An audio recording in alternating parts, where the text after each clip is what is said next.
সমস্ত দর্শক বন্ধুদেরকে অনেক অনেক স্বাগত। দেখছেন এই মুহূর্তের অনুষ্ঠান এবং অতি অবশ্যই ডাক্তারবাবুরা রয়েছেন আপনাদেরকে সাহায্য করার জন্য।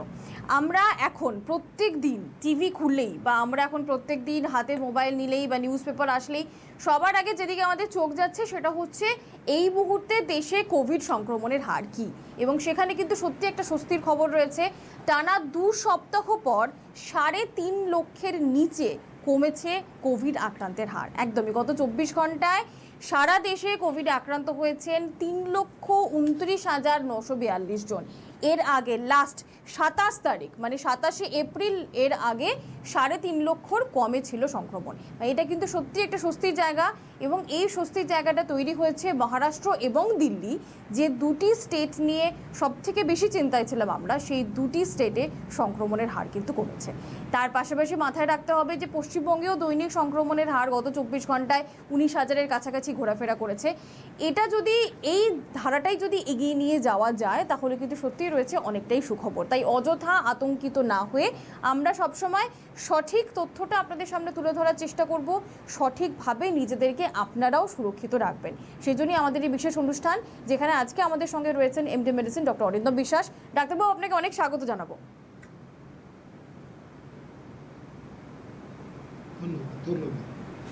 নমস্কার ডাক্তারবাবু, আপনি রয়েছেন এবং সত্যি একটা ভালো খবর আজকে সকাল থেকে, যেমনটা আমি একটু আগে বললাম যে টানা 2 সপ্তাহ পর এই যে একটু স্বস্তি দেশবাসীর জন্য এবং অবশ্যই পশ্চিমবঙ্গের জন্য, কারণ খানিকটা হলেও একটু যে সংক্রমণ কমলো গত 24 ঘন্টায়, এটা কিন্তু সত্যিই স্বস্তির আমাদের প্রত্যেকের কাছে। নিশ্চয়ই স্বস্তি, কারণ আংশিক লকডাউনটাও হচ্ছে, এটা একটা কার্যকরী ভূমিকা নিয়েছে। আর বাইরের যে রাজ্যগুলো আছে পশ্চিমবঙ্গের বাইরে, সেখানেও কিন্তু লকডাউন চলছে, নাইট কারফিউ চলছে। সব কিছু মিলিয়ে যে শৃঙ্খলটাকে ভাঙার যে প্রচেষ্টা, সেটা কিছুটা সাফল্য লাভ করেছে। তবে পশ্চিমবঙ্গের ক্ষেত্রে আমরা আরও 10টা দিন বাদে কিন্তু বুঝতে পারবো যে আংশিক লকডাউনের প্রতিফলন কিরম হলো। সেটা পজিটিভ হলো না নেগেটিভ হলো সেটা কিন্তু বোঝা যাবে। তবে সেটা তবুও আমি বলবো, আমি খুশি চিকিৎসক হিসেবে যে মানুষের যে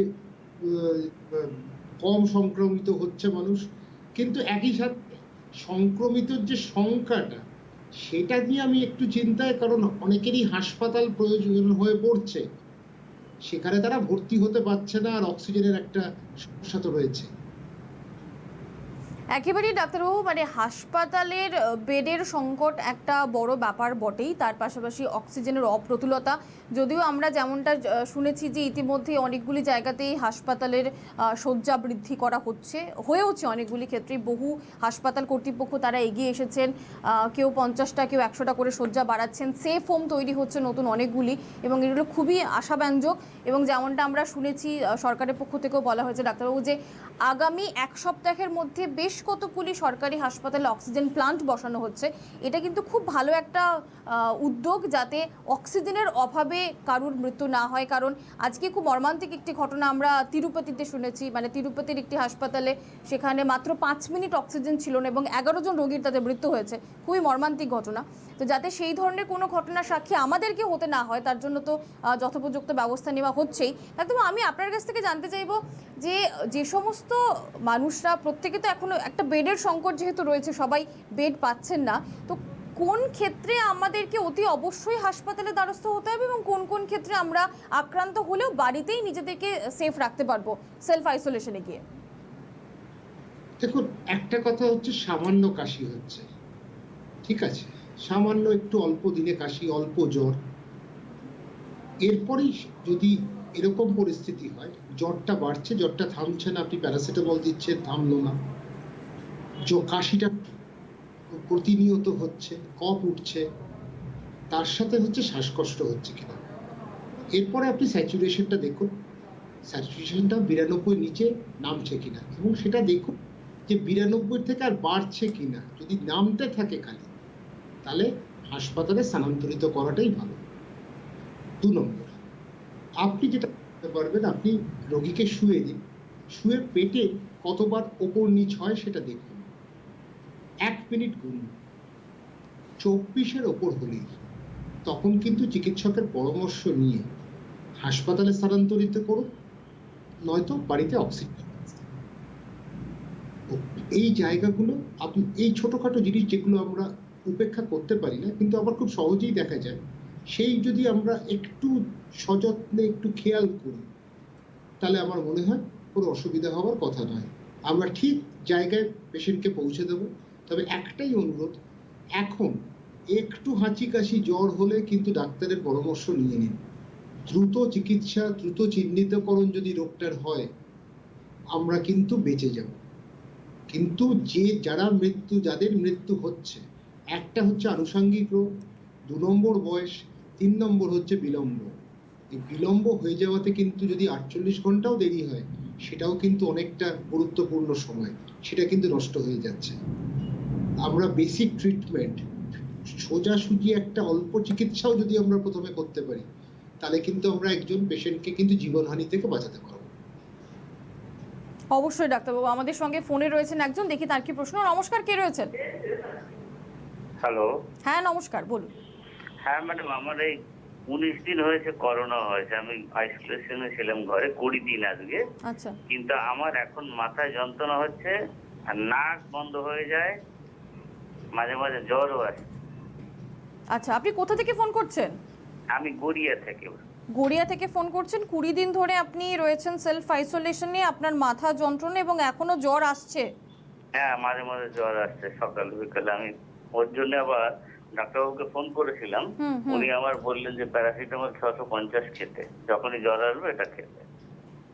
আচ্ছা আচ্ছা আচ্ছা, ঠিক আমি আছে। Sugar patient. আচ্ছা, আপনার ডায়াবেটিস রয়েছে। আচ্ছা আচ্ছা, ডাক্তারবাবু শুনেছেন আপনার প্রশ্ন, ডাক্তারবাবু বলছেন, আপনি শুনতে থাকুন ডাক্তারবাবু কি বলবেন। আমরা পরে একবার ব্ল্যাক ফাঙ্গাস নিয়ে আলোচনায় আসব, তবে সেটা ব্যতিক্রমী ঘটনা বলে আমি ওটাকে নিয়ে বেশি মানুষের মধ্যে আলোচনা করতে চাইছি না বা ভীত সন্ত্রস্ত করতে চাইছি না। কিন্তু এই সামান্য জ্বর আসছে এটাও ঘটনা, এটা একটু ব্যতিক্রমী ঘটনা ঘটছে। কারণ অন্য ক্ষেত্রে ভাইরাল জ্বর সাধারণত 7 দিনের বেশি থাকে না, কিন্তু এইখানে মাঝে মাঝেই জ্বরটা আবার ফিরে আসছে, সেটা নিয়ে আমাদের সত্যি কথা দেখা দরকার। আমার বক্তব্য হচ্ছে জ্বরটা যদি না যায় প্যারাসিটামল তো খেতেই হবে। ডাক্তারবাবুর সাথে আলোচনা করে অন্যত্র কোনো অ্যান্টিবায়োটিক যদি দেওয়া যায় সেটাও কিন্তু আলোচনা করা যেতে পারে, আলোচনার জায়গাতে আছে। তবে আপনি প্যারাসিটামল এখন খান আর প্রেশারটা দেখাবেন, কারণ প্রেশারের একটা তারতম্য থাকলে কিন্তু মাথা ব্যথা হতে পারে। আর একান্ত যদি মাথা ব্যথাটা খুবই কষ্ট দেয় তাহলে একটা সিটি ছাড়া উপায় থাকে না, সিটি স্ক্যান করে দেখে নেওয়া।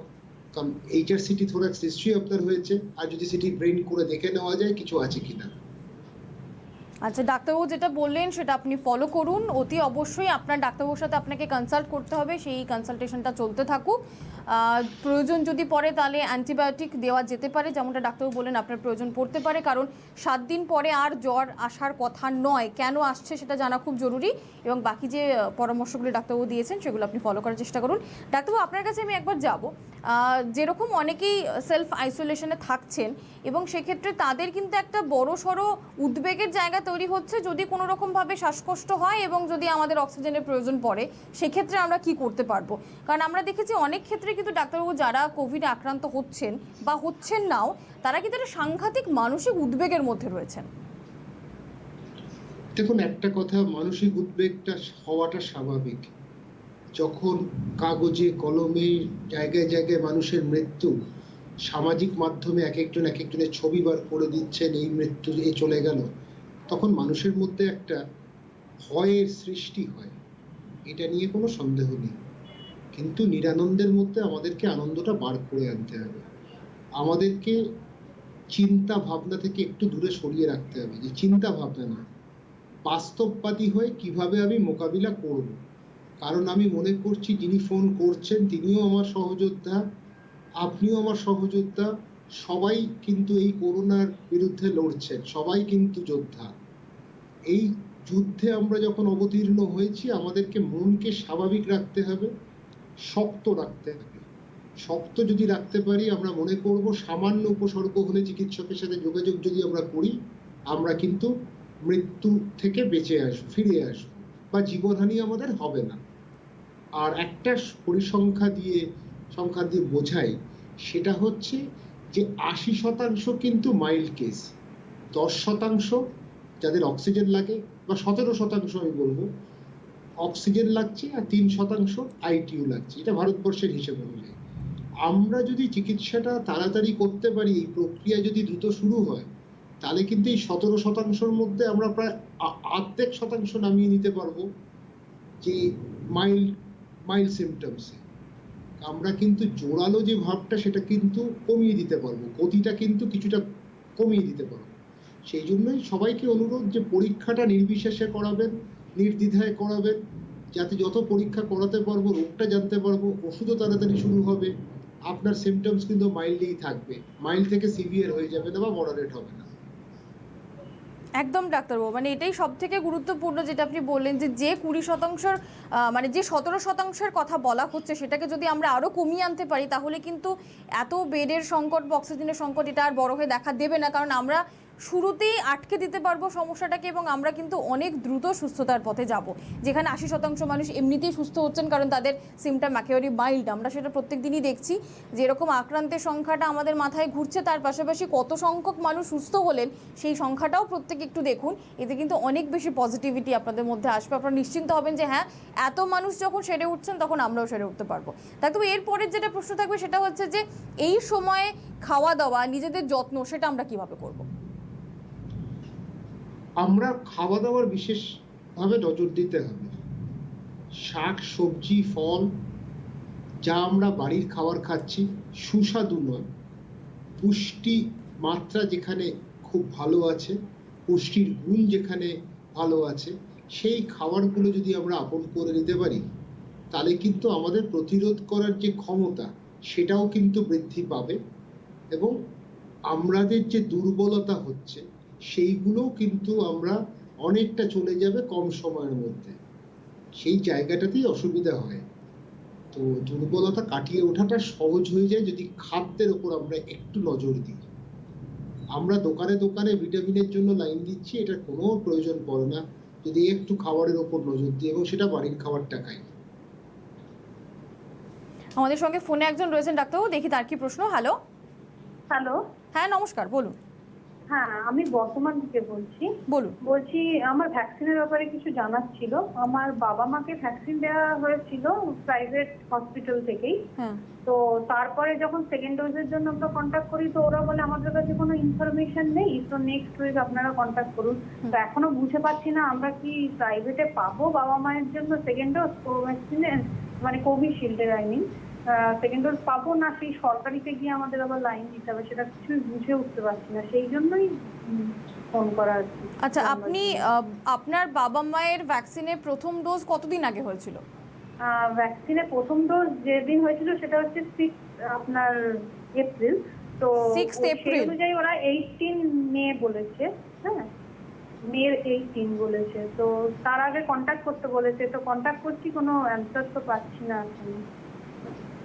আচ্ছা, মে মাসের 18-তে আপনাদেরকে বলা হয়েছিল ডেট, তারপরে আপনারা ওখান থেকে বলা হচ্ছে যে আমাদের কাছে কোনো ইনফরমেশন নেই, আপনি কি করবেন এই হচ্ছে আপনার প্রশ্ন। হ্যাঁ ঠিক আছে, আপনার প্রশ্ন শুনেছি, আপনি সঙ্গে থাকুন, ডাক্তারবাবু বলছেন আপনার প্রশ্ন। ভ্যাকসিন আশা করি সবাই পেয়ে যাবেন, সরকারের একটা বড় দায়িত্ব আছে সবাইকে প্রতিষেধক দেওয়ার। এখন অপ্রতুলতা একটু আছে, আমার মনে হয় বিভিন্ন ভ্যাকসিন চলে আসছে, আসবেও, আরো উৎপাদন বাড়বে এবং স্পুটনিক চলে এসছে। তো আমার মনে হয় যত দিন যাবে সরকারি দায়িত্বটা নেবে। তবে হ্যাঁ, ভ্যাকসিন যদি আমরা দিনে এখন 1 কোটি মোটামুটি দিতে পারি তাহলে কিন্তু আমরা তৃতীয় তরঙ্গর কথা যে বলা হচ্ছে সেটা নিয়ে পরে আসছে, সেটা কিছুটা প্রতিহত করব। ওনাকে আমি আশ্বস্ত করতে চাই উনি নিশ্চয়ই পাবেন। আর ব্যবধানটা যদি 12 সপ্তাহ হয় তাতে কোনো অসুবিধা হওয়ার কথা নেই। বিভিন্ন গবেষণার ফল বলছে ব্যবধান যদি একটু বেশিও হয় তাতে ইমিউনোজেনিক রেসপন্স প্রতিরোধ করার যে ক্ষমতা সেটা কিন্তু অনেক বেড়ে যায়, তাতে কিন্তু অনেক লাভবান হয় এবং বিভিন্ন দেশ এই প্রচেষ্টা করেছে। তো আমরা ভারতবর্ষতেও একইভাবে যদি প্রযোজ্য হয় তাহলে যত দেরি হবে তত ভালো। 12 সপ্তাহের মধ্যে নিয়ে নিলেই আমার মনে হয় সেখানে কার্যকরী ভূমিকা নেবে একটা প্রতিষেধক। তো আপনি পেয়ে যাবেন, চিন্তা হচ্ছে সবারই হচ্ছে, কারণ ভ্যাকসিন নেই। ভ্যাকসিন আমার মনে হচ্ছে একটা রাস্তা তো বেরোবেই, একটা সমাধান সূত্র নিশ্চয়ই বেরোবে, ভ্যাকসিনও আসবে, আমরা সবাই পাবো, ভারতবর্ষের অধিকাংশ মানুষ পাবেন, তাদের ভারতবর্ষের অধিকাংশ মানুষেরই লাভবান হবে, সেটাই আমি আশা করি। একেবারে আপনি এক্ষেত্রে নিশ্চিত থাকতে পারেন, কারণ ডাক্তারবাবু বলেছেন 12 সপ্তাহের মধ্যে যদি নেওয়া যায় সেক্ষেত্রে চিন্তার কোনো কারণ নেই। ভ্যাকসিন তো অতি অবশ্যই পাবেন। একটা সমস্যা চলছে নিশ্চয়ই, একটু অপ্রতুলতা রয়েছে বলে আপনাকে, যে এখান থেকে আপনি নিয়েছিলেন আপনার বাবা মায়ের জন্য প্রথম ডোজ, তারা বলেছেন যে তারা জানাতে পারছেন না এখনই, কিন্তু ভ্যাকসিন তো অতি অবশ্যই আসবে। ইতিমধ্যে স্পুটনিক ভি এসেছে, কোভ্যাক্সিনও আসবে, কোভিশিল্ডও আসছে, এমনটা নয় যে আসছে না, অবশ্যই পাবেন আপনারা। কে রয়েছেন আমাদের সঙ্গে ফোনে? হ্যালো, হ্যালো, আমি মিঠু অধিকারী বলছি। একটু জোরে। আমি মিঠু অধিকারী বলছি। হ্যাঁ বলুন, কোথা থেকে ফোন করছেন? জলপাইগুড়ি। জলপাইগুড়ি থেকে, কি প্রশ্ন আছে বলুন। বলছিলাম যে আমার বাবার 63 বছর বয়স, ফার্স্ট ডোজটা দেওয়ার 65 দিন 56 দিন পেরিয়ে গেছে। তো এখন কি নতুন করে ভ্যাকসিনেট করতে হবে সম্পূর্ণ করে, নাকি আবার সেকেন্ড ডোজ দিলেই হবে? 57 দিন পেরিয়ে গেছে, আচ্ছা ঠিক আছে, 57 দিন পেরিয়ে গেছে। ঠিক আছে, ঠিক আছে, আপনি শুনতে থাকুন। ডাক্তারবাবু 57 দিন পেরিয়ে গেছে। 57 দিন পেরিয়ে গেছে, ওনার হাতে আর কয়েকটা দিন আছে এখনো, সেটা অস্বীকার করার নেই। আরো কয়েকটা দিন রয়েছে, আমি তো বললাম 12 সপ্তাহ গ্যাপ হলো যথেষ্ট। তো আমার মনে হয় এর মধ্যে উনি ভ্যাকসিন পেয়ে যাবেন, এবং দ্বিতীয় ডোজের উপর জোর দিচ্ছে যারা প্রথমে পেয়েছে, সরকারটা জোর দিচ্ছে, এবং সে আমার মনে হয় তার মধ্যে এই প্রক্রিয়ার মধ্যে উনিও চলে আসবেন, উনি পেয়ে যাবেন, এত চিন্তার কোনো কারণ নেই। আর যদি ডাক্তারবাবু কোনো কারণে 12 সপ্তাহের মধ্যে কেউ ভ্যাকসিন না পান, দিতে না পারেন, হতে পারে কোনো একটা বিশেষ কারণবশত পেলেন না, সেক্ষেত্রে কি দ্বিতীয় ডোজে কাজ হবে, নাকি আবার প্রথম থেকেই একেবারে সেই প্রথম ডোজ থেকে আবার শুরু করতে হবে? প্রশ্নটা খুবই ভালো করেছে, কিন্তু উত্তরটা সত্যি আমার জানা নেই। আমি 12 সপ্তাহ, কারণ তখন যখন তৈরি হয়েছিল ভারতবর্ষে ভ্যাকসিন, এটা আশা করা গেছিল 6 থেকে 8 সপ্তাহের মধ্যে সবাই পেয়ে যাবে। এইরকম হঠাৎ এত কেস বাড়বে, আর দ্বিতীয়ত হচ্ছে ভ্যাকসিন এর অপ্রতুলতা হয়ে যাবে, এটা হয়তো ঠিক মতো পরিকল্পনাটা ছিল, বা এটা হয়তো হবে এরকম ভাবেনি কেউ। সেই ক্ষেত্রে আমার মনে হয় সরকার এই দায়িত্ব যখন দেখছে ভ্যাকসিন দিতেই হবে, সে দায়িত্ব নিশ্চয়ই নেবে এবং ভ্যাকসিন ছেড়ে দেবে কিছুদিনের মধ্যে, সেটা আমি মনে করি। আচ্ছা ডাক্তারবাবু, আরো একজন রয়েছেন আমাদের সঙ্গে ফোনে। হ্যালো। হ্যালো। হ্যাঁ হ্যাঁ নমস্কার ম্যাডাম, নমস্কার। বলুন। হ্যাঁ, বলছি কি যে আমি একটা মাস্ক পরছি, তার উপরে একটা রুমাল বাঁধছি, এতে কি সংক্রমণ ছড়ানোর কোনো আশা আছে? মাস্কের উপরে একটা রুমাল। ঠিক আছে, আপনার প্রশ্ন বুঝতে পেরেছি, আপনি শুনতে থাকুন। যেহেতু ডাক্তারবাবু এখন ডাবল মাস্কিং এর কথা বলা হয়েছে, তো উনি মাস্ক পরছেন, তার উপর একটা রুমাল বাঁধছেন, ওনার প্রশ্ন যে এতে সংক্রমণ রোখা সম্ভব হবে কিনা। ব্যাপারটা হচ্ছে মাস্কিংটাই ঠিক মতো আমরা একটা টাইমে পরিনি, ডাবল মাস্ক বলে আলাদা করে কিচ্ছু হবে না। মাস্কটাই যদি ভালো করে ছিদ্রগুলো অবরুদ্ধ করি, তাহলে কিন্তু কোনো অসুবিধা হওয়ার কথা নয়। উনি যদি তার উপর একটা রুমাল বাঁধেন বা কাপড় বাঁধেন, আমি ওনাকে স্বাগত জানাবো, যে উনি যথেষ্ট সচেতন, ওনার প্রচেষ্টাকে আমি নিশ্চয়ই সম্মান জানাবো। তবে আমরা সবাই চেষ্টা করব নাক আর মুখটাকে আটকাতে, তাহলেই কিন্তু ভাইরাসের প্রবেশটাকে আমরা আটকাতে পারবো। নিশ্চয়ই আপনার প্রচেষ্টা অবশ্যই স্বাগতযোগ্য, ডাক্তারবাবু বলেছেন নিশ্চয়ই। তবে এটাও খুব সত্যি কথা ডাক্তারবাবু, যে এখনো অনেক মানুষকে এখনো দেখা যাচ্ছে যারা কিন্তু মাস্ক ছাড়া ঘুরছেন, এখনো সত্যি অনেক মানুষ মাস্ক ছাড়া ঘুরছেন, কেনাকাটা করছেন। সম্প্রতি আমরা দেখলাম যে সামনে উৎসব রয়েছে, ঈদ রয়েছে, তার রীতিমতো বাজারে কেনাকাটা চলছে, এবং অনেকের মুখেই কিন্তু মাস্ক নেই, ক্রেতা বিক্রেতা সবাই একই রকমভাবে এখনও ঘুরছেন। এবং কিছু কিছু অংশ এখনও পর্যন্ত রয়েছে ডাক্তারবাবু, যেখানে কিন্তু আংশিক লকডাউনেও মানুষ বেশ খানিকটা লাগাম ছাড়া হয়েই ঘুরছেন এই পরিস্থিতিতে দাঁড়িয়েও।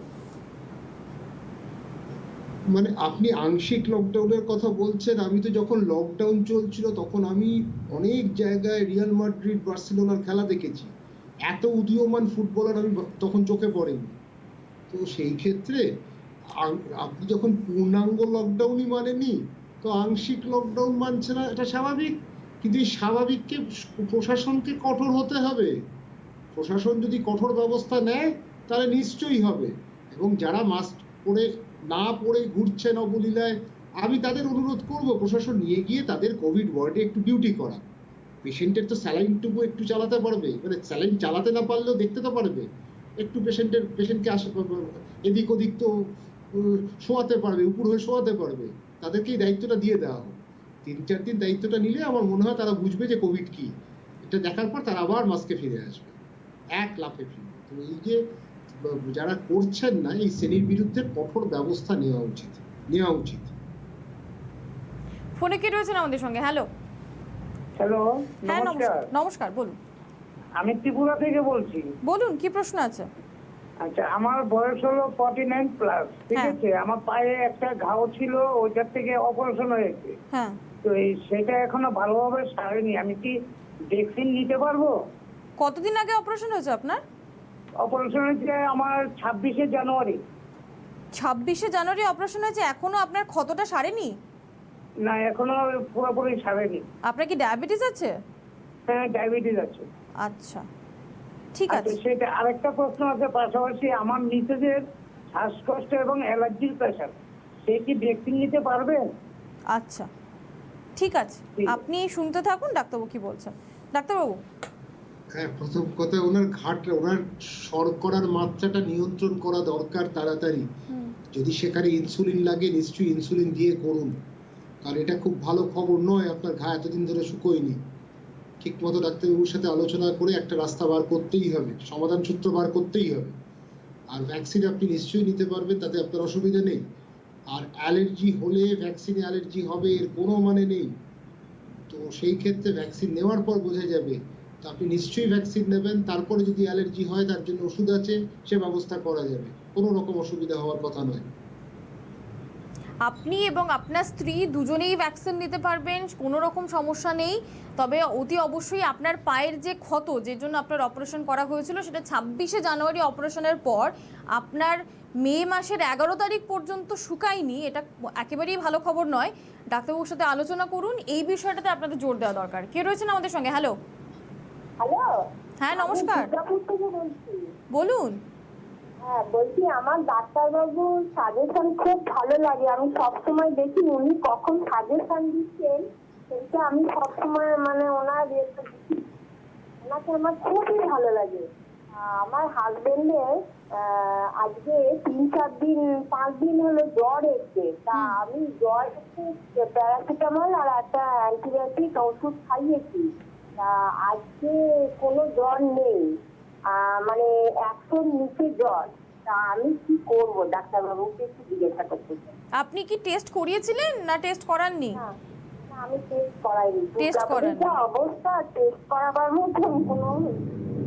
আচ্ছা, আপনি কোনো ডাক্তারবাবুর সঙ্গে পরামর্শ করেননি, নিজেই প্যারাসিটামল এবং অ্যান্টিবায়োটিক খাইয়েছেন? না না না না না না না না না, একটা ডাক্তারবাবুর সঙ্গে আমি করি। আচ্ছা আচ্ছা, না না না না, কোনো নেই।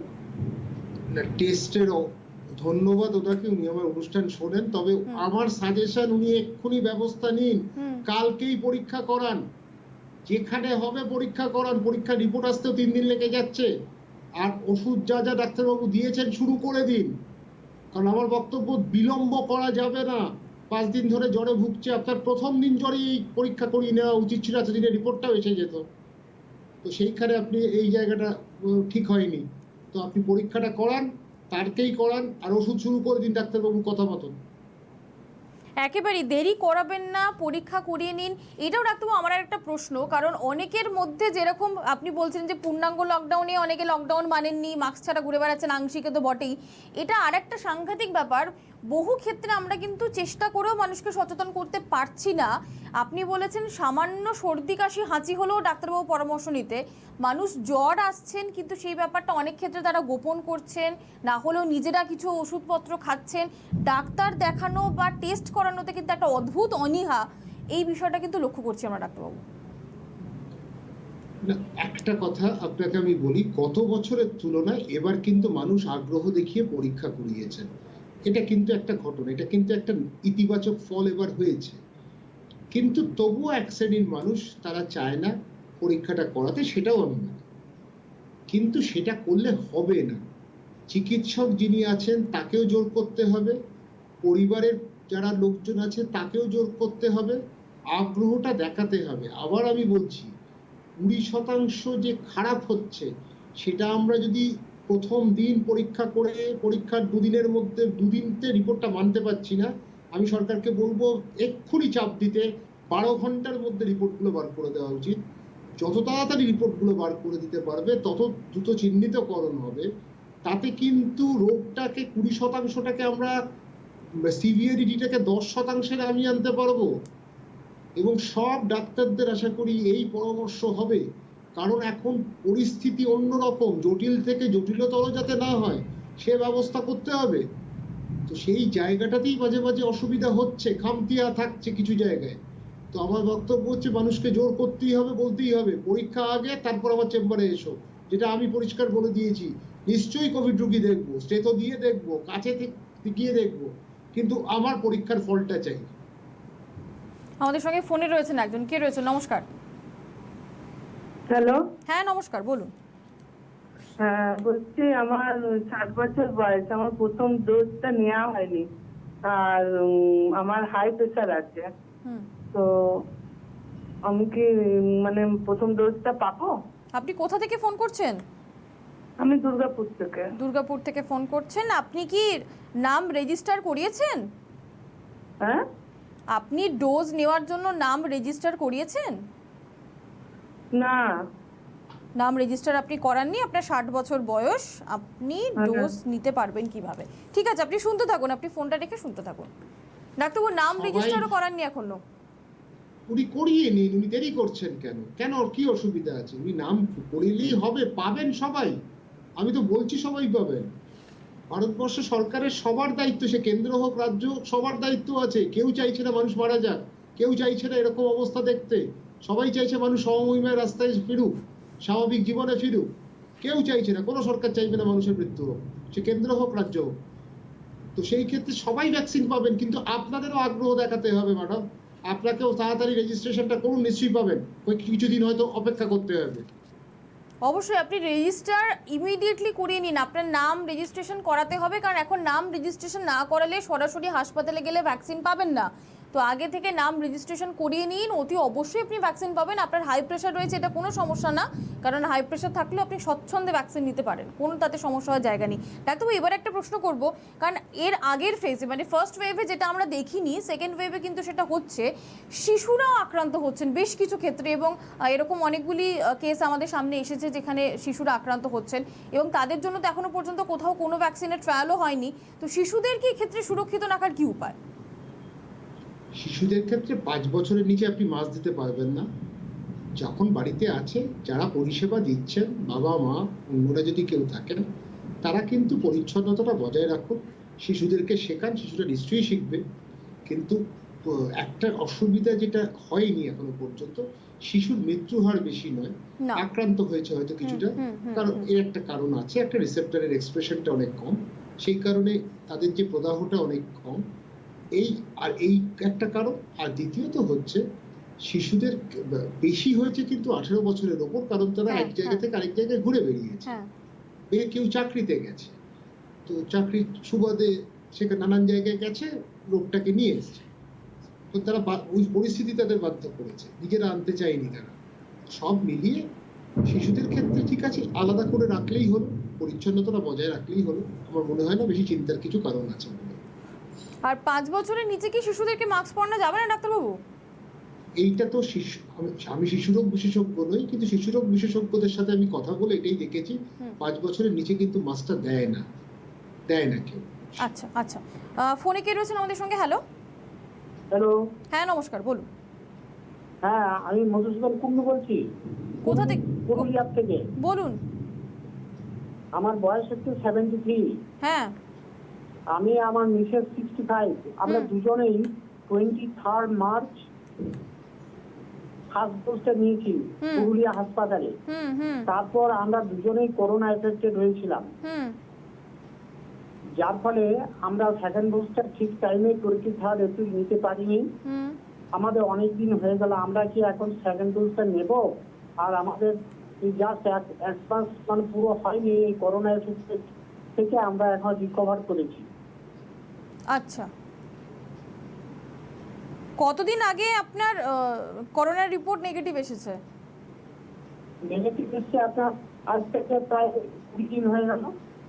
2 দিন আগে? হ্যালো। হ্যাঁ বললাম 2 দিন আগে আপনার রিপোর্ট নেগেটিভ এসেছে? না 20 ডেজ আগে। আচ্ছা আচ্ছা, ঠিক আছে ঠিক আছে। মধুসূদন বাবু আপনি শুনতে থাকুন, ডাক্তারবাবু বলছেন। নেগেটিভ হওয়ার 1 মাস পরে উনি প্রতিষেধক নিতে পারেন। আমার মনে হয় এটাই ওনার প্রশ্নটা ছিল। হ্যাঁ, উনি নিতে পারবেন কিনা আদৌ পেওয়ার? হ্যাঁ, নিতে নিশ্চয়ই পারবেন। 1 মাস পরে 21 দিন নেগেটিভ হওয়ার বোধহয় 21 দিন উনি অতিবাহিত হয়েছে, তাহলে উনি নিশ্চয়ই আর 10-12 দিন পরে নিতে পারবেন। 1 মাস পরে নিতে নেওয়া যায়, অসুবিধা নেই। আপনি মধুসূদন বাবু এবং আপনার স্ত্রী, আপনারা দুজনেই কোভিড রিপোর্ট নেগেটিভ এসেছে, আপনি বললেন 20 বা 21 দিন আগে। 1 মাস পর কিন্তু আপনারা ভ্যাকসিন নিতে পারবেন, তাতে কোনো সমস্যা নেই, ডাক্তারবাবু যেমনটা বললেন। আচ্ছা ডাক্তারবাবু, এবার একটুখানি অন্য বিষয়টাতে যাব। যেমন এবারে আমরা দেখতে পাচ্ছি কোভিড সেরে যাওয়ার পরেও যে ছত্রাকের আক্রমণ, যেটা আপনি বলছিলেন যে আমি এই বিষয়টাতে পরে আসব, এটা কতটা আমাদেরকে মানে এটা নিয়ে আমাদেরকে কি করতে হবে, এই বিষয়টা জানতে চাইব।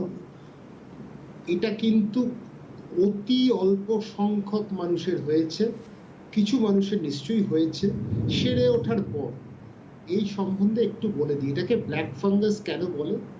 কারণ যেখানে যেখানে এরা বাসাটা বাঁধে সে রংটা, কলোনির কালারটা কালো হয়, এই জন্য ব্ল্যাক ফাঙ্গাস। এটা একটা ছত্রাক রোগ, এটার নাম হচ্ছে রাইজোপাস, আর সেটা করে মিউকরমাইকোসিস। এটা ফুসফুসে করতে পারে, আমরা ওটাকে পালমোনারি বলি। আমরা রাইনোসেরিব্রাল মানে সাইনোসাইটিস আর ব্রেনে করতে পারে, সেখানে আমরা রাইনোসেরিব্রাল বলি, অথবা কিউটেনিয়াস বলি, বা যদি ছড়িয়ে যায় ডিসেমিনেটেড বলি। আমরা ফাঙ্গাসটা কোথায় থাকে? মাটিতে থাকে, নোংরা জায়গায় থাকে, বা সয়েলে যখন থাকে এদের কিন্তু একটা কার্যকরী ভূমিকা নেয়। এরা ডিকেইং ম্যাটার, দেখুন যে গাছপালাগুলো পচে যাচ্ছে এদের ওপর থাকে, সেই গাছপালার পচে যাওয়ার নিউট্রিয়েন্টসটা গিয়ে সয়েলে পাঠিয়ে দিচ্ছে। এদের থাকাটাও কিন্তু বেনিফিশিয়াল, মানে ইকোসিস্টেমের মধ্যে। এরা কখনো কখনো আমাদের শরীরে প্রবেশ করে, সেখানে কিন্তু এরা চুপ করে বসে থাকে। যখন প্রতিরোধ করার ক্ষমতা তলানিতে নেমে যায় তখন কিন্তু এরা হঠাৎ নিজেদের দাপটটা দেখাতে শুরু করে, এবং যে চেহারাটা করে সেটা কিন্তু একটু ভয়ানক। পুরো ক্যাভিটি, গর্ত হয়ে যায়। সেটা ফুসফুসের ভেতর হতে পারে, সাইনাসের ভেতর হতে পারে, ব্রেনের ভেতর হতে পারে। এইবার কেন হয়, কাদের হয় দেখতে হবে। যাদের প্রতিরোধ করার ক্ষমতা অতি দুর্বল, অতি কম, তাদের বেশি হয় মাত্রাটা, এবং ডায়াবেটিস থাকছে। আমরা কোভিডের ক্ষেত্রে স্টেরয়েডটা ব্যবহার করছি, ভালো ডোজে স্টেরয়েড ব্যবহার করি, তাতে প্রতিরোধ করার ক্ষমতা কিছুটা কমিয়ে দেয়, কারণ আমরা প্রদাহটাকে কমানোর জন্য ব্যবহার করছি। তার সাথে যাতে ডায়াবেটিস হওয়ার একটা সম্ভাবনা বা ডায়াবেটিস আছে, কারণ অনেককে পরীক্ষা করার না বা করায়নি বা জানেন না তাদের ডায়াবেটিস আছে, পরীক্ষায় ধরা পড়বে পরে, এরকম ঘটনা আছে।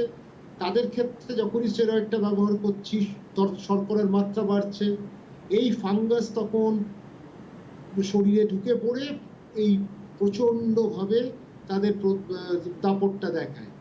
কিন্তু সত্যি কথা বলতে কোভিডের থেকেও এদের মৃত্যুর সংখ্যাটা বেশি হয়, 54% এদের মৃত্যুর হার। সেই ক্ষেত্রে এটার মাথায় রাখতে হবে, দরকার পড়লে চিকিৎসা আছে, কিন্তু বেশিরভাগ ক্ষেত্রে চিকিৎসায় কিন্তু রেসপন্ড করে না। কিন্তু আবার আমি বলছি, এগুলো ব্যতিক্রমী ঘটনা ঘটছে, রেয়ার কেস হিসেবে এটাকে গণ্য হবে, কিন্তু এইটা নিয়ে ভয় পাওয়ার কিছু নেই। মানুষকে আমি ভীত সন্ত্রস্ত করতে আমার কোনো অভিপ্রায় নেই। আমার একটাই বক্তব্য, সুগারটাকে কন্ট্রোলে রাখতে হবে।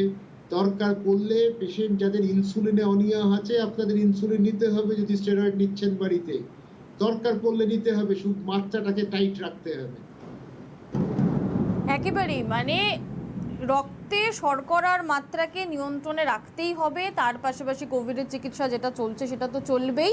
এটা কিন্তু আপনাদের প্রত্যেককে সতর্ক থাকতে হবে, এই বিষয়টাতে আতঙ্কিত হবেন না, সতর্ক থাকুন। কে রয়েছে? নমস্কার। হ্যালো, হ্যাঁ নমস্কার, বলুন। আমি শঙ্কর মিত্র বলছি, বারুইপুর থেকে, বারুইপুর দক্ষিণের সময়। হ্যাঁ বলুন, কি প্রশ্ন আছে? বলছি আমার হচ্ছে একটা গত বছর থেকে আমার ভ্যাকসিন নেওয়া হয়নি, প্রবলেম ছিল। প্রবলেমটা হয়েছিল আমার একটা হার্নিয়া ছিল। আচ্ছা, হার্নিয়াটা ডাক্তার দেখার পর বললো আগে অপারেশন করবেন, অপারেশন করার পর অপারেশন করার পর এগুলো আগে টেস্ট করি। আমি সব টেস্ট করার পর টেস্ট করি, তখন বললো আপনাকে কোভিড-19। এবার কোভিড-19 সার্টিফিকেট গত 5ই এপ্রিল কোভিড-19 করতে গেল, 6 এপ্রিল রিপোর্ট দিল কোভিড পজিটিভ। আমার কিন্তু কোনো সিমটম ছিল না। আচ্ছা। কিন্তু সিমটম না থাকার জন্য আমি বলছি ঠিক আছে, তখন ডাক্তার বললো যেহেতু কোভিড পজিটিভ এসেছে তখন আপনাকে 14 দিন হোম কোয়ারেন্টাইনে বাড়িতে থাকতে হবে। আমি বাড়িতেই বসে রইলাম। এবার 20 দিন বাদে আবার তার নেগেটিভ হয়ে গেল। আবার কোভিড করলাম, নেগেটিভ এলো। নেগেটিভ হওয়ার পর আমি 5ই মে, 1 মে আমি অপারেশন করলাম। অপারেশন করার পর এখন গতকাল আবার সেলাই কেটে দিয়েছে, দিয়ে বলেছে 15 দিন রয়েছে। এই পরিপ্রেক্ষিতে আমার ভ্যাকসিনটা নেওয়া হয়নি, কোনো ভ্যাকসিনই নেওয়া হয়নি। কি করতে হবে? আপনার বয়স কত? 72। 72। আর আপনার কোভিড রিপোর্ট নেগেটিভ এসেছে কত তারিখে? 29 তারিখে। হ্যাঁ, 29 এপ্রিল। 29 এপ্রিল। ঠিক আছে, আপনি শুনতে থাকুন শঙ্করবাবু, ডাক্তারবাবু বলছেন। ডাক্তারবাবু, মানে ওনার ভ্যাকসিন নেওয়া হয়নি, উনি না। কোভিডে আক্রান্ত হয়েছে। কোভিডে আক্রান্ত হয়েছিলেন, কোভিড রিপোর্ট ওনার নেগেটিভ এসেছে 29 এপ্রিল। 1 মে ওনার একটা হার্নিয়া অপারেশন হয়েছে, ওনার স্টিচিং কাটা হয়েছে গতকাল, মানে মে মাসের 10 তারিখে। এরপর উনি ভ্যাকসিন নিতে চাইছেন। হ্যাঁ, আপনি আর দিন 20 বাদে নিশ্চয়ই নিতে পারবেন, একটা মাস ব্যবধানে নিশ্চয়ই নিতে পারবেন, কোনো অসুবিধা হওয়ার কথা না। শঙ্করবাবু, আপনি এই মাসটা, মানে যেহেতু 29 এপ্রিল আপনার কোভিড রিপোর্ট নেগেটিভ এসেছে, এই মে মাসটা আপনাকে একটু অপেক্ষা করতে হবে।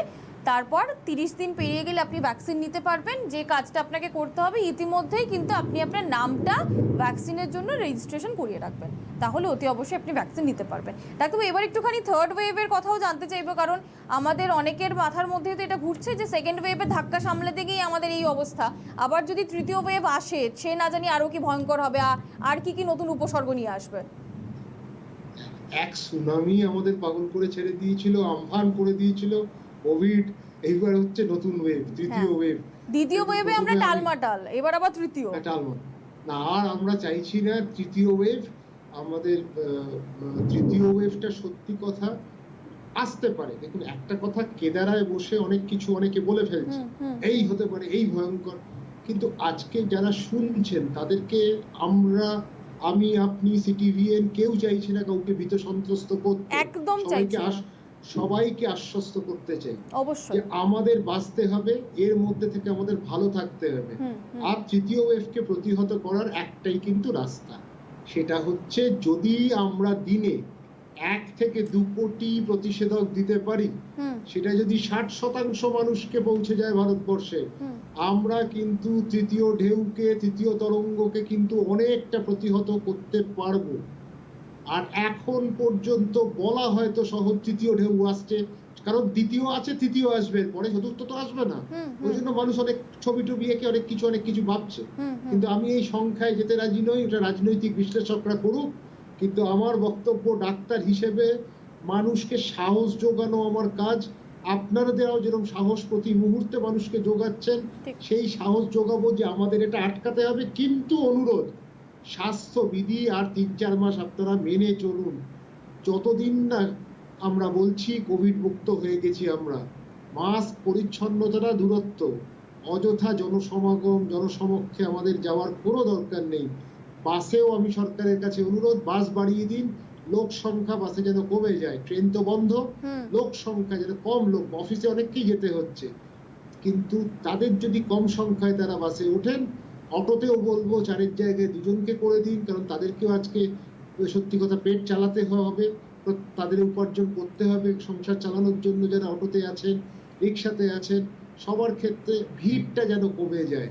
ভিড় যত কমাতে পারবো আর আমরা যত মান্যতা দেব স্বাস্থ্যবিধির, আমরা কিন্তু তৃতীয় ওয়েভকে নিশ্চয়ই প্রতিহত করতে পারবো। আর আরেকটা কথা, প্রতিষেধকের ব্যবস্থাটা সরকার যেন করে, আপনাদের মাধ্যমে সরকারের কাছে অনুরোধ।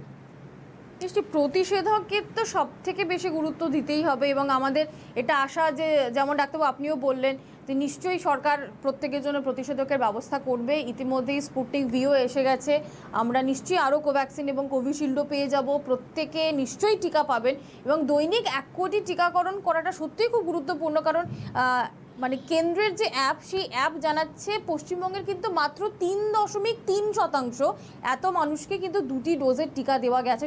সংখ্যাটা খুবই কম, মানে এখনও প্রচুর কাজ সত্যি এই ক্ষেত্রে বাকি। যাতে আমরা এই দ্বিতীয় টালমাটাল অবস্থাকেও সামলে উঠতে পারি এবং তৃতীয় ঢেউটাকেও আমরা রুখতে পারি, এটা খুব গুরুত্বপূর্ণ। আচ্ছা ডাক্তার, একটু আমি উপসর্গের দিকে যাব, কারণ প্রতিনিয়ত আমরা দেখতে পাচ্ছি বহু ক্ষেত্রে কোভিডের একেবারে যে উপসর্গগুলো আমরা শুরু থেকে ভেবেছিলাম সেই উপসর্গগুলোকে ছাড়াও অন্যান্য কিছু উপসর্গ থাকছে, আবার সম্পূর্ণ উপসর্গহীন মানুষও কিন্তু কোভিড পজিটিভ হচ্ছেন। সেটা থাকতে পারে, উপসর্গবিহীন মানে তাদের পরিমাণটা খুবই কম। হ্যাঁ, মানে তারা বুঝতে পারছেন না, তাদের কোনো রকম কিছু নেই। এবার উপসর্গ দেখুন, ভাইরাল ফিভারের উপসর্গ বেসিক জায়গাটা একটা জায়গা থাকবেই, কিছুটা নাক বন্ধ, সর্দি কাশি। এই ক্ষেত্রে নতুন রকমের যে উপসর্গগুলো এসছে, কারণ কোভিড মারণ ভাইরাস বলেই আজকে কিন্তু আমরা বিশেষভাবে নজরদারি করেছি।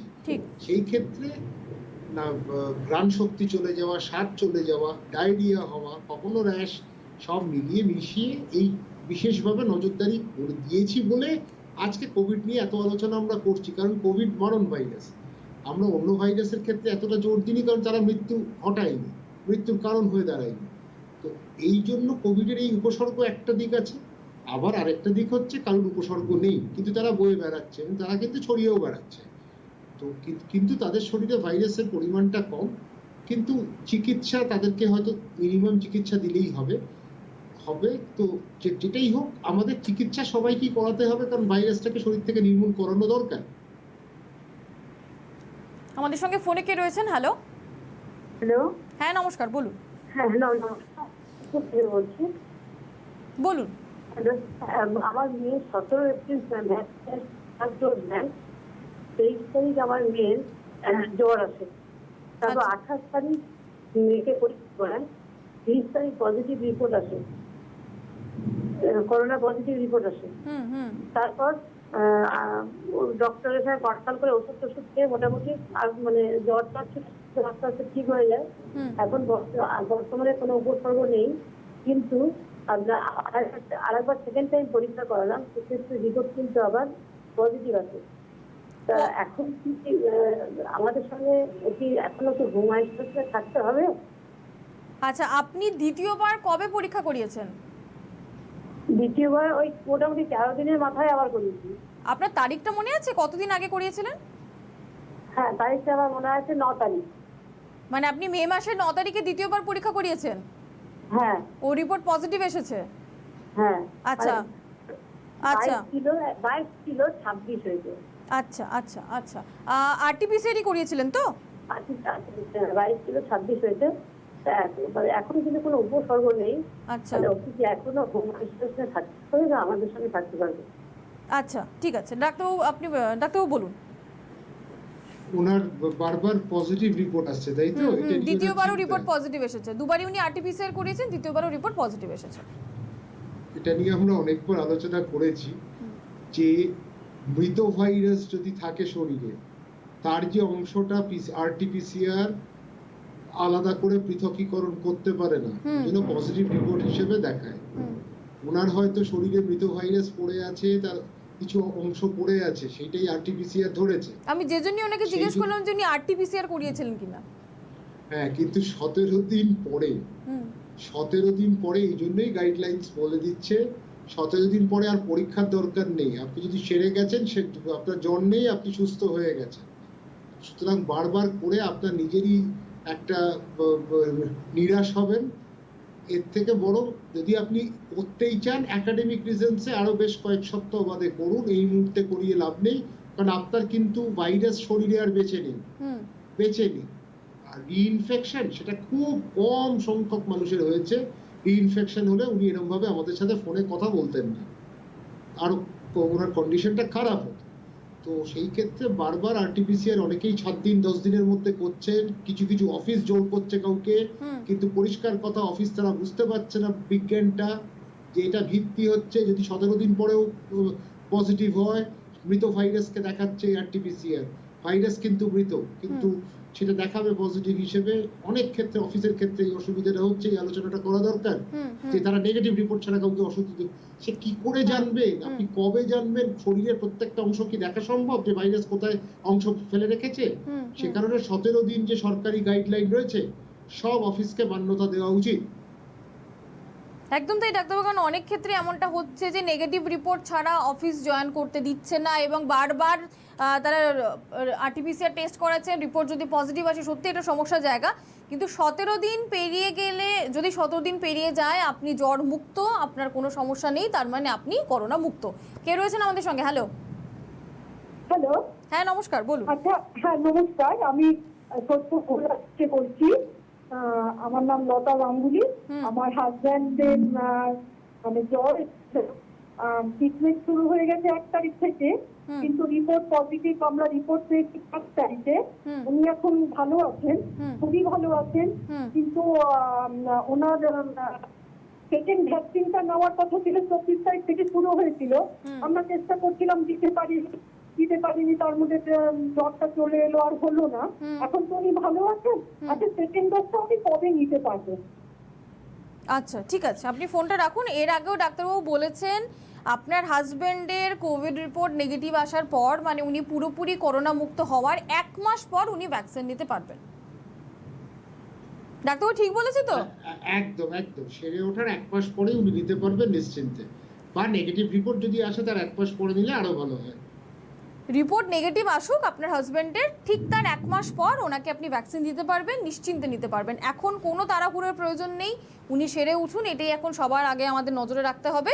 এই বিষয়টাকে কিন্তু আপনারা মাথায় রাখুন। প্রত্যেকের ক্ষেত্রে এটাই আমাদের বলার। ডাক্তারবাবু বারবার বলছেন যে আমরা কখনোই কিন্তু আপনাদেরকে আতঙ্কিত করতে চাইছি না, আমাদের কাজ আপনাদেরকে সতর্ক করা, এবং সতর্ক থেকে নিশ্চিন্ত থাকারও জায়গা অনেকটাই রয়েছে। কারণ কোভিডে মানুষ যেমন আক্রান্ত হচ্ছেন, 80% কিন্তু একদম মাইল্ড সিমটমস তাদের, তারা পুরোপুরি সুস্থ হয়ে যাচ্ছেন, তাদের কোনো সমস্যা নেই। বাকি যে 20% আমরা চাইলে কিন্তু সেই 20%টাকে নামিয়ে আনতে পারি, এবং তার জন্য আমাদেরকেই সচেতন হতে হবে। উপসর্গ হওয়া মাত্র আমরা চিকিৎসকের পরামর্শ নেব, যেটা যেটা আমাদেরকে বলা হয়েছে সেগুলো আমরা মেনে চলবো, তাহলে কিন্তু ওই 20%টাকে আমরা 10% নামিয়ে আনতে পারি। দেখা যাবে সেক্ষেত্রে 90%ই মৃদু উপসর্গ সহ আক্রান্ত হলাম এবং আমরা দ্রুত সুস্থ হয়ে গেলাম। আর ভ্যাকসিনের তো কোনো বিকল্প নেই, ভ্যাকসিনেশন নিতেই হবে আমাদেরকে। যারা এখনো পর্যন্ত নাম রেজিস্ট্রেশন করাননি তারা করিয়ে নিন, ভ্যাকসিনের ডোজ নিশ্চিত করুন, ভ্যাকসিন নিন, এবং আপনারা অতি অবশ্যই সুস্থ থাকুন, ভালো থাকুন, যেটা আমরা সবসময় চাইছি। আর ডাক্তারবাবু, আমাদের তো ভিটামিনসের জন্য লাইন দেওয়ার কোনো প্রয়োজন নেই, আমরা সুষম পুষ্টিকর খাদ্য বাড়িতেই খাবো। বাড়িতে একটা লেবু খেলেই যথেষ্ট ভিটামিন ডি আসবে। 40 থেকে 80 মিলিগ্রাম দরকার পড়ে, সেখানে একটা ট্যাবলেটে 500 মিলিগ্রাম আছে। এই হাই ডোজ ভিটামিন সি দেওয়ার কোনো দরকার নেই। আবার আমি বলছি, সবাই দিয়ে যাচ্ছি, আমরা মনের সুখে খেয়ে যাচ্ছি, এটা কিন্তু কোনো লাভ হচ্ছে না আলাদা করে। একটা করে লেবু চিপে খেলেই যথেষ্ট। আমরা ভিটামিন সি খাচ্ছি ডাক্তারবাবু, জিঙ্ক খাচ্ছি, মাল্টিভিটামিনসের নামে আরো অনেক কিছুই তো খাচ্ছি। হ্যাঁ, ওটা পেয়ারের মধ্যেও পাওয়া যায়, যতটুকু লাগে 50 থেকে 70 মিলিগ্রাম, সেটা পেয়ারের মধ্যেও পাওয়া যায়। তো সেখানে আমরা পেয়ারা না খেয়ে আমরা দোকানে লাইন দিচ্ছি, কিছু পয়সা নষ্ট করে চলে আসছি কতগুলো জিঙ্ক কিনে। কতগুলো জিঙ্কও নিয়ে নাম নিয়ে অনেকগুলো চলছে, একেবারে পুরো ভালো রকম ব্যবসা হাঁপিয়ে ফুলে উঠছে। সেই জায়গার দরকার নেই, বাড়িতে খান ঠিক মতো, ঠিক হয়ে যাবে। একেবারে সুষম পুষ্টিকর খাদ্য, বাড়িতে তৈরি খাবার, সেটাই আমাদের কাছে গুরুত্বপূর্ণ। গরম গরম খাবার, সেটাই গুরুত্বপূর্ণ। কে রয়েছেন আমাদের সঙ্গে ফোনে? হ্যালো। হ্যাঁ নমস্কার, বলুন। হ্যাঁ হ্যালো, বলুন, শুনতে পাচ্ছি, নমস্কার। হ্যাঁ আমি বলছি যে আমার তো ডায়াবেটিস আছে, আমি হার্টের প্রবলেম আছে, আমি কি ভ্যাকসিন নিতে পারবো? আপনি কোথা থেকে ফোন করছেন ম্যাডাম? আমি বর্ধমান থেকে। বর্ধমান থেকে? হ্যাঁ, আমার 60-65 বছর বয়স। আচ্ছা ঠিক আছে ম্যাডাম, আপনি শুনতে থাকুন। ডাক্তারবাবু, ডায়াবেটিস রয়েছে, হার্টের প্রবলেম, 65 বছর বয়স, উনি কি ভ্যাকসিন নিতে পারবেন? নিশ্চয়ই পারবেন, ডায়াবেটিসের কোনো অসুবিধা নেই, নিশ্চয়ই পারবেন, নির্দ্বিধায় পারবেন, কোনো অসুবিধা নেই। বরঞ্চ আপনি ভ্যাকসিনটা নিয়ে নিন, কারণ আপনার ডায়াবেটিস রয়েছে, এক্ষেত্রে আপনার ভ্যাকসিনটা তাড়াতাড়ি নিয়ে নেওয়া খুব গুরুত্বপূর্ণ। কারণ যে বিষয়গুলোতে আমরা একটু চিন্তিত হয়ে পড়ছি কোভিড আক্রান্তদের ক্ষেত্রে, তাদের কারোর যদি ডায়াবেটিস থেকে থাকে বা কারোর যদি ক্রনিক কিডনির সমস্যা থাকে বা অন্য কোনো ক্রনিক অসুখ, তাদের কিন্তু সমস্যাটা বেশি হচ্ছে। অতএব আপনি এখনও সুস্থ আছেন, এটা খুব ভালো কথা। যত দ্রুত সম্ভব ভ্যাকসিন নিয়ে নিন, যাতে আপনি আক্রান্ত না হন এবং আপনি সুস্থ থাকতে পারেন। ডাক্তারবাবু, একটা প্রশ্নে যাব, সেটা হচ্ছে যে এই যে গরম খাবার খাওয়া, গরম জল খাওয়া, গার্গল করা, এটা কতটা গুরুত্বপূর্ণ? দিনে কতবার করতে হবে, কি তার রেশিও হবে? গার্গেল করা, স্টিম নেওয়া নিশ্চয়ই উপকার আছে, উপকৃত হই আমরা। কারণ যদি দেখছেন, যদি আমরা গার্গল করে কিছুটা লালারস বার করে দিতে পারি, তার মধ্যে তো ভাইরাস থাকে, ভাইরাল লোডটা কমিয়ে দেওয়া যায়, এটা ফ্যাক্ট। কিন্তু গরম জল গিলে পেটের মধ্যে চলে যাবে, একটা ইতিহাস বেরিয়েছিল হোয়াটসঅ্যাপ ইউনিভার্সিটি থেকে, সেটা কিন্তু কোনো রকম বৈজ্ঞানিক ভিত্তি নেই। কিন্তু যদি প্রথম ধাপে অল্প সর্দি হচ্ছে, অল্প কাশি হচ্ছে, আমরা যদি এই ব্যবস্থাগুলো নিতে পারি, ফুসফুসে যাওয়ার আগে যদি ভাইরাসের লোড কমিয়ে দেওয়া যায়, তাহলে কিন্তু এটা অনেক অংশে উপকারিতা আছে এবং আমাদের শরীরের জন্য সেটা ভালো। মানে গরম জল খাওয়ার কোনো প্রয়োজনীয়তা নেই, গার্গেল আমরা করতেই পারি বা স্টিম আমরা নিতেই পারি, কিন্তু গরম জল খেতে হবে তার কোনো প্রয়োজনীয়তা নেই, কিচ্ছু একদম। এর পাশাপাশি ডাক্তারবাবু অনেকেই মানে বিভিন্ন ধরনের জিনিসপত্র মানে ইমিউনিটি বাড়ানোর জন্য তারা খাচ্ছেন, মানে একেবারে দোকানে গিয়ে লাইন দিয়ে জিঙ্ক কিনে এনে বা ভিটামিন সি কিনে এনে তো খাচ্ছেনই, তার পাশাপাশি আপনার আদা, দারচিনি, এরকম অনেক জিনিস, লবঙ্গ, জোয়ান, বহু কিছু মানে একসাথে ফুটিয়ে কাঢ়া তৈরি করে খাচ্ছেন। এটা কি খুব প্রয়োজনীয় করতে হবে নাকি কোনো দরকার নেই? দেখুন, এইগুলোর তো একটা নিশ্চয়ই মানে যদি এইসব খাবার বলেন, এটা তো খাদ্যে নিশ্চয়ই একটা ভালো ফল আছে, সেইগুলো তারা খাক, তাতে অসুবিধা নেই। কিন্তু আজকে এগুলো তো সাধারণ খাবারের মধ্যেই হয়, আমরা ব্যবহারও করি, তার উপকারিতা এক একটা উপকারিতা তো নিশ্চয়ই আছে, এটা তো নিঃসন্দেহ। কিন্তু আপনারা চেষ্টা করে যান, যেটাই হোক পুষ্টিগত মান যেখানে ভালো আছে সেটা খেয়ে যান, তাতে কোনো অসুবিধা হওয়ার কথা নেই, আপনাকে সেগুলো বাদ সাজবে না। কিন্তু অযথা জোর করে কিছু ওষুধ খাওয়ার দরকার প্রয়োজন পড়ে না। যদি আপনি ঠিক মতো খাবার করেন, আপনার শরীর ঠিক থাকে, তার সাথে আপনার প্রতিরোধ করার ক্ষমতা ঠিক থাকে। আচ্ছা, আমাদের সঙ্গে ফোনে কে আছেন? হ্যালো। হ্যালো, নমস্কার। হ্যাঁ নমস্কার, বলুন। নমস্কার। আমার ছেলে 14 এপ্রিল অ্যাপেন্ডিসাইটিস অপারেশন হয়েছে। হ্যাঁ হ্যাঁ, আচ্ছা, ও কি কোভিড পারবে? আপনি কোথা থেকে ফোন করছেন? আমি আসাম কোকরাঝার থেকে। আসাম থেকে ফোন করছেন। 14 এপ্রিল ওর অপারেশন হয়েছিল, এখন সুস্থ আছে তো? এখন সুস্থ আছে। হ্যাঁ ঠিক আছে, আপনি শুনতে থাকুন। ডাক্তার, 14 এপ্রিল অপারেশন হয়েছে অ্যাপেন্ডিসাইটিসে, আর এখন তিনি পুরোপুরি সুস্থ, তিনি ভ্যাকসিন নিতে পারবেন কিনা? হ্যাঁ, অপারেশন হয়েছে, সুস্থ, ভ্যাকসিন নিশ্চয়ই নিতে পারবেন, কোনো অসুবিধা নেই, কোনো অসুবিধা হওয়ার কথা নয়। একদমই নিশ্চিন্তে আপনি ভ্যাকসিন নিতে পারেন, মানে আপনার ছেলের ক্ষেত্রে আপনি জিজ্ঞেস করেছিলেন, নিশ্চিন্তে সে ভ্যাকসিন নিতে পারে। তার আগে নামটা রেজিস্ট্রেশন করিয়ে রাখুন, ভ্যাকসিন যখন আপনি পাবেন অবশ্যই ভ্যাকসিন নিতে পারবেন, 2টি ডোজই, এক্ষেত্রে কোনো সমস্যার জায়গা নেই। তো ডাক্তারবাবু, একেবারে তো আজকে আমরা অনুষ্ঠানের শেষ সময় চলে এসেছি, কোন কোন বিষয়গুলো মাথায় রাখবো, রাখতেই হবে, যেটা অত্যাবশ্যকীয়, যদি আমি একটা জিস্টে আপনার কাছে জানতে চাই? পরিষ্কার কথা, মাস্কটা পরে থাকুন, দূরত্ব বিধি বজায় রাখুন, জনসমাগম করবেন না, আর সেলফ লকডাউনের উপর নজর দিন। যতক্ষণ আপনার বাইরে থাকা দরকার ততক্ষণ থাকুন, তারপর বাড়িতে ফিরে আসুন। বাড়ি গৃহের মধ্যে থাকুন, গৃহবাসী হয়ে থাকুন, তাতে কিন্তু কিছুটা লাভ হবে। আপনি অন্যের থেকে কোনোভাবে এক্সপোজড হবেন না, সংস্পর্শে আসবেন না, এটাও একটা দিক। আবার আপনার যদি কোনো রকম শরীর খারাপ হয়, তাহলে সঙ্গে সঙ্গে চিকিৎসকের সাথে যোগাযোগ করুন এবং ভালোভাবে একটা সুচিকিৎসার মধ্যে থেকে আপনি সুস্থ হয়ে উঠুন, এবং এই বার্তা সবাইকে দিতে থাকুন যে সুচিকিৎসা দরকার, দ্রুত চিকিৎসা দরকার এবং দ্রুত চিহ্নিতকরণ দরকার। কোনোভাবেই উপসর্গ চেপে রাখা চলবে না, যখনই মনে করবেন কোনো সমস্যা হচ্ছে দ্রুত ব্যবস্থা নিতে হবে, দ্রুত চিকিৎসার মধ্যে আমাদেরকে যেতে হবে। আজকে তো আমাদের হাতে সময় শেষ ডাক্তারবাবু, অনুষ্ঠান শেষ করার আগে আপনাকে অনেক ধন্যবাদ দেবো, কারণ আপনি এত সুন্দরভাবে প্রতিনিয়ত মানুষকে সচেতন করে চলেছেন, এজন্য ধন্যবাদ। এবং যারা আজকে আমাদের সঙ্গে অনুষ্ঠানে ছিলেন তাদের প্রত্যেকের কাছে আমাদের একটাই বার্তা, ভ্যাকসিন অতি অবশ্যই আপনাদেরকে নিতে হবে। যারা ইতিমধ্যে কোভিড আক্রান্ত হয়েছেন, রিপোর্ট আপনাদের নেগেটিভ এসেছে, রিপোর্ট নেগেটিভ আসার 1 মাস পর আপনারা প্রত্যেকে ভ্যাকসিন নিতে পারেন। আর যাদের প্রথম ডোজ হয়ে গিয়েছে, দ্বিতীয় ডোজের জন্য অপেক্ষা করছেন, 12 সপ্তাহ পর্যন্ত আপনারা দ্বিতীয় ডোজ নিতে পারেন, কোনো সমস্যা নেই, অবশ্যই ডোজ পেয়ে যাবেন, আপনারা নিশ্চিন্ত থাকুন। যারা এখনও নাম রেজিস্ট্রেশন করাননি তারা নাম রেজিস্ট্রেশন করিয়ে নিন, ভ্যাকসিন নিন, আপনারা সুস্থ থাকুন, মাস্ক অবশ্যই ব্যবহার করুন এবং শারীরিক দূরত্ব বিধিটা কিন্তু আপনাদেরকে বজায় রাখতে হবে। করোনা সতর্কতা নিয়ে আমাদের বিশেষ অনুষ্ঠান এখানেই শেষ করব, পরবর্তী অনুষ্ঠানের দিকে চোখ রাখুন।